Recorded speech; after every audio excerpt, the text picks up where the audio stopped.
Punta kami doon kay Master. Lakad. Lakad na. Saan? Doon, mauna ka.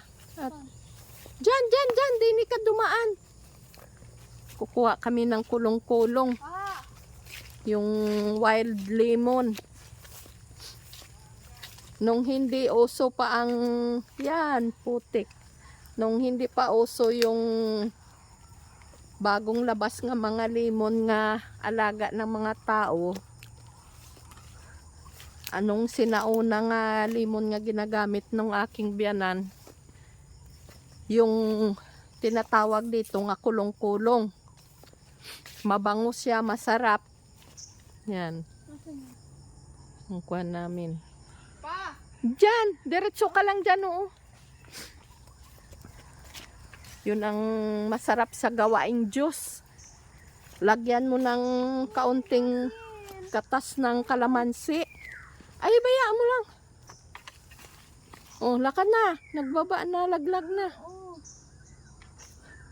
Oh, ayun na.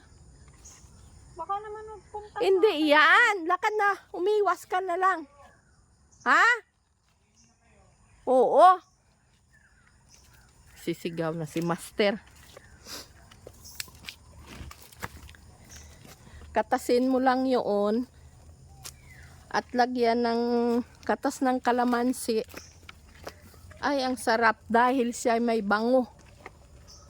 Hindi katulad nung bagong lemon nga labas nga iba ang amoy. Ito ay masarap ang amoy. Yan, ang pangnungkit mo nga idugsong natin. Yan. Ayan pa, oh, malalaki. Ayun, oh. Pa. Ay, areo. Kawit kami. Mayroon kang isang kawit. Mik, oh. Diyan mo kami. Yan, si Master, nagkakawit na. Ayun, oh, malaki, oh, maganda. Sabi, oh. Yan. Dalawa. Ay, sarap ito. Tanggal yung sipon mo dito, Mik. Ay.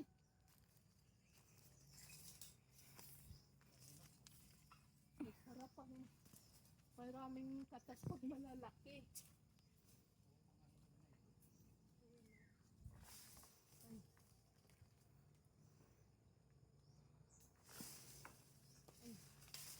Hirap. Yan. Bidyan ko lang kaya.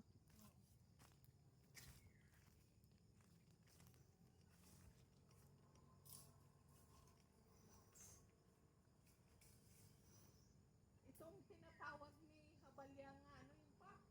Pugo? Pugo daw ito sa kanila sa Lokban. Ay, dito sa amin, ang tawag dito nung mga taga-Quezon, kulong-kulong. Napakabango nga nito. Ito naman ay ginagamit dito ng pang-asim at saka ginagawang juice.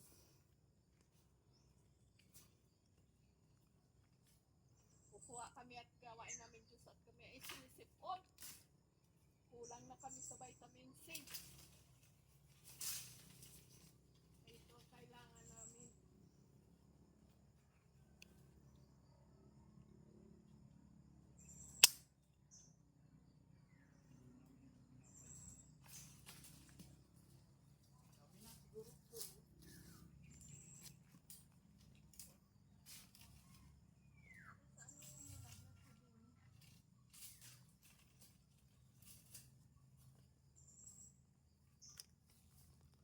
Daming lamok.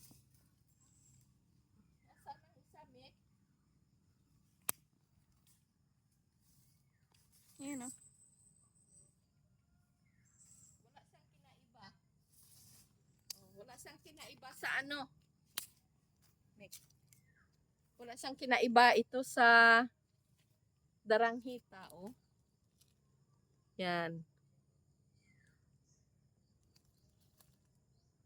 Bango nito. Yanong bango siya. Tama na yun pa. Mama, kanilang bahay yun? Saan? Ay, lokaran ba yun or bahay? Parang bahay dati. Kubo-kubo. At amor mo yan. Yan? Hmm. Yan. Nakikita kami dito nga dampa-dampa. Yan, oh. Yan, oh. Sa pagkukuha namin ng ano, ng kulong-kulong. Oh, yun. May dampa-dampa dyan sa gitna ng kanilang lupa din. Iba din itong may-ari nito. Yan. Ayun, oh.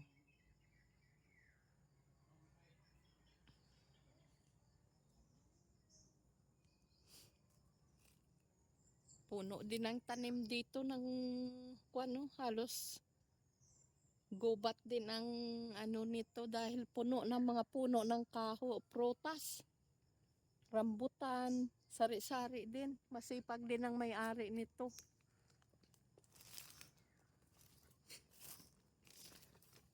Balikan namin yung kwan doon. Dalong yan. Tama na yan pa. Ayan.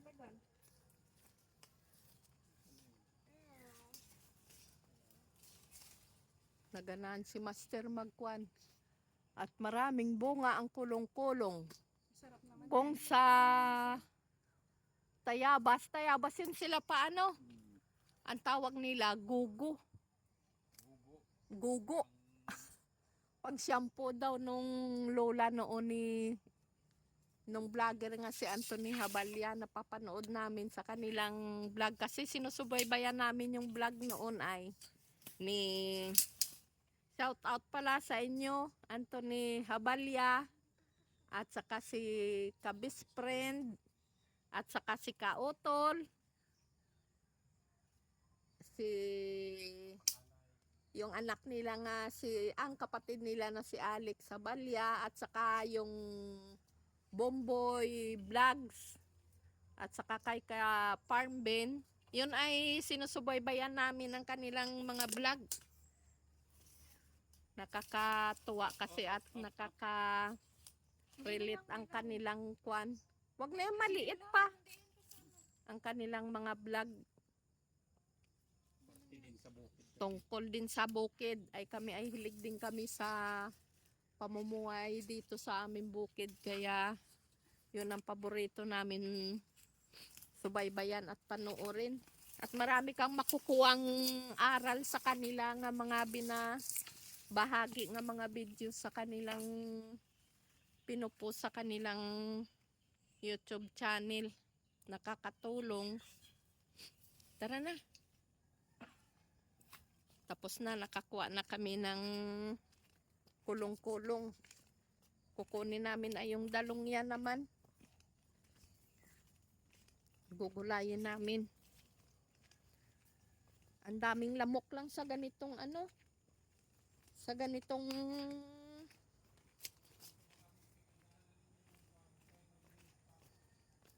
Sa ganitong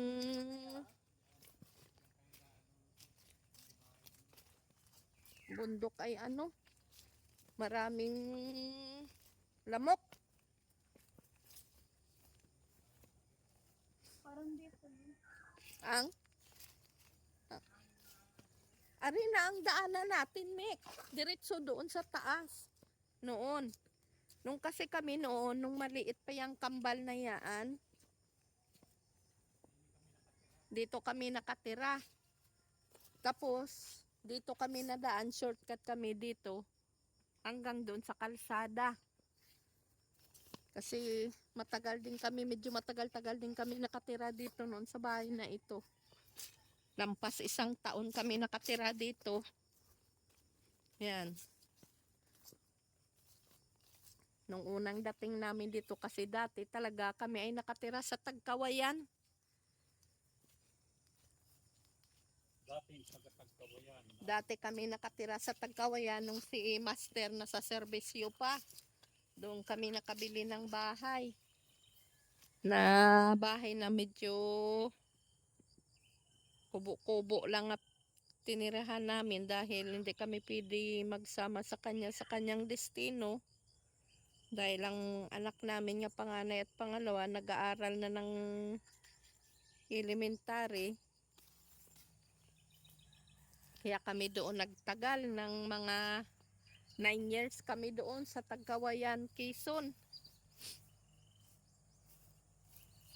Nung siya ay nag-retire na, bumalik kami dito sa kanyang bayan, sa Lopez, Quezon. Yan na nga, dyan kami samantalang tumira dahil wala pa kami noon ng naipundar nga sarili naming bahay.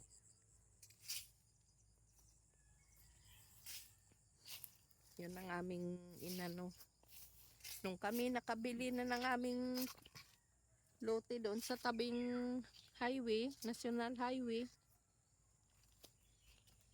Lupis Katanawan Road.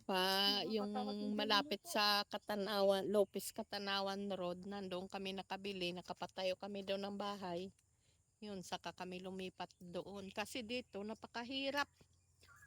Pag naandito kami nakatira, nga ang anak namin maliliit pa pagpapasok ng kinder ay pagpanahon ng tag-ulan, putik, sobra. Tapos yung kalsada doon nga dinadaanan namin nga sementado na ngayon, yun ay barahan. Talagang Road pa. rough road, tapos hanggang tuhod ang putik. Ay, hindi pwede. Kaya kami nagdesisyon nga doon lumipat, maghanap ng lupa doon sa tabing highway at iba-iba pag naandoon. Pero kami sa araw-araw namin, dito kami nagsasaka. Kasi nandito ang aming bukid. Kung hindi nga saan, nagsasaka. Nagsasaka. Bisaya talaga kang naghihimik. Maganda sana kung kung hindi maulan. At at doon magsushortcut tayo doon sa kabila, maglalakad, maganda doon. Parang hindi Yan. dito naglukad. Naglukad, dinala siguro doon sa lukaran ni at doon na binunutan. Ay hinakot yung mga bunot. Huli ni Saay. Walang kakawitin ay.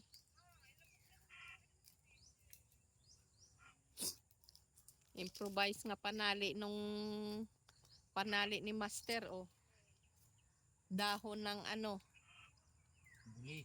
dahon ng buli. Dahon ng buli. Hindi naman. Hindi naman ganun ang kwan. Yeah.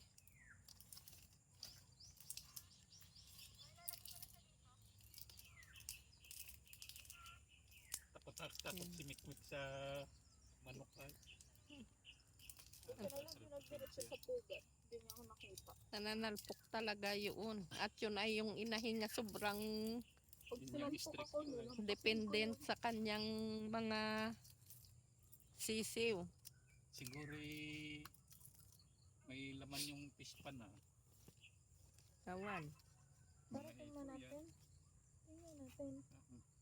Saka na pag-init, wala ka na dito sa... Kami na lang ni Papa mo, panoorin mo na lang ang aming mga upload at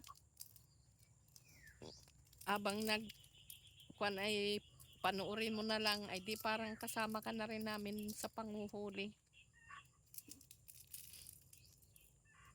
Pag magkatay ako, Mek, sabihin ko sa iyo. Mek, maglalagpang na naman ako. Paali yan kasi ay may pupuntahan niyaan Sabi. na kanyang trabaho. Huwag ko daw sasabihin. Bawal yan, secret yan. Yan, tingnan natin kung di mo pa yan abot. Ano kaya? Abot yaan. May mga putot pala ang mga lokban, oh. Dalandan yan. Adalandan. Lokban malalaki. Yan, ganyan lang yung lalaki yan yung konti. Ano kaya? Makaabot? Mga kaabot yaan. Doon mo ka kasi. Ay sana dyan ka nagsuot. O isinuot mo pa yaan. Dyan. Mahirap